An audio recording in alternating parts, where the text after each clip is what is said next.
set up so we can get the ear to stand up. There are acupuncture points in the ear, and it's another really great way to give treatments. You can do just auricular, as it's called, or a combination. I have some needles here. How many of you have gotten acupuncture? Yes, you have? No? Well, I'll do a little demonstration. You can see what it looks like.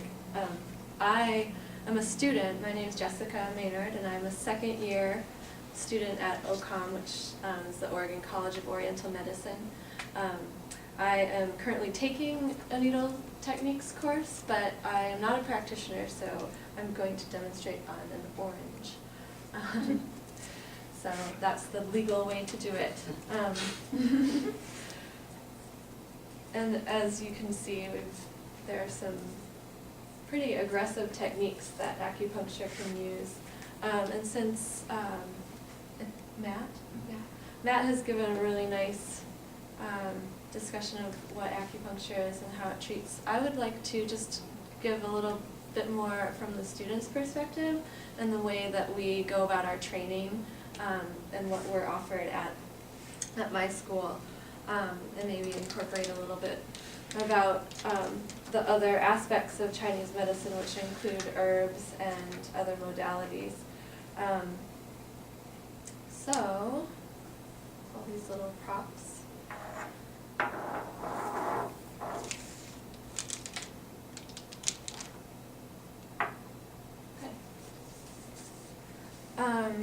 So when I started school last year, and in our first year of training, what we do is learn all of the points on the body. We start to learn the theory of traditional Chinese medicine.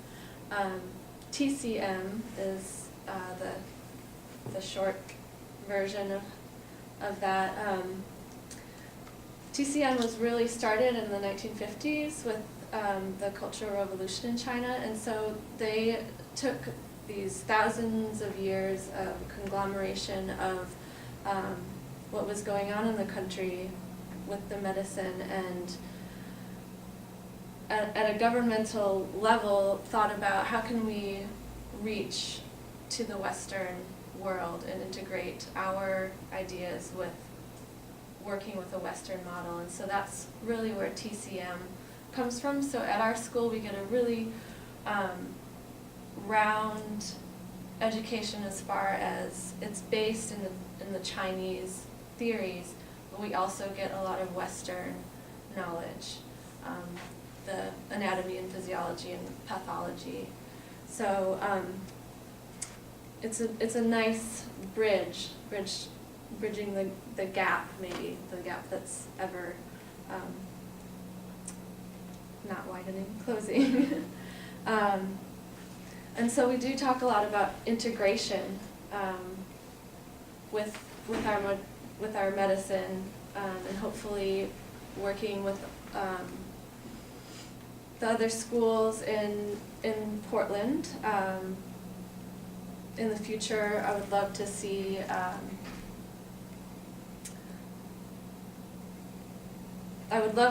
the more integration of all of the medicines, because we each have something to offer.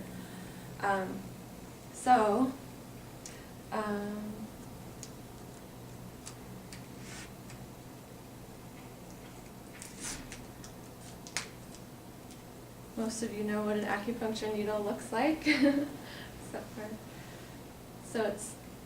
we use very, very thin stainless steel needles. You probably can't even see from where you're at, but they're virtually undetectable when inserted into the skin, although the goal is to have a sensation of qi arriving to the spot, and then a further circulation of qi. And by combining points, then we're allowing the body to come back into balance.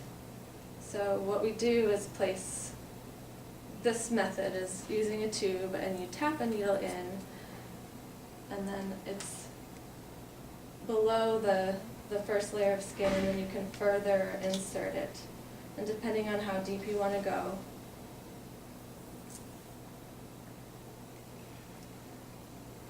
it'll look like that, and then the patient will hang out with the needles in place for a certain amount of time.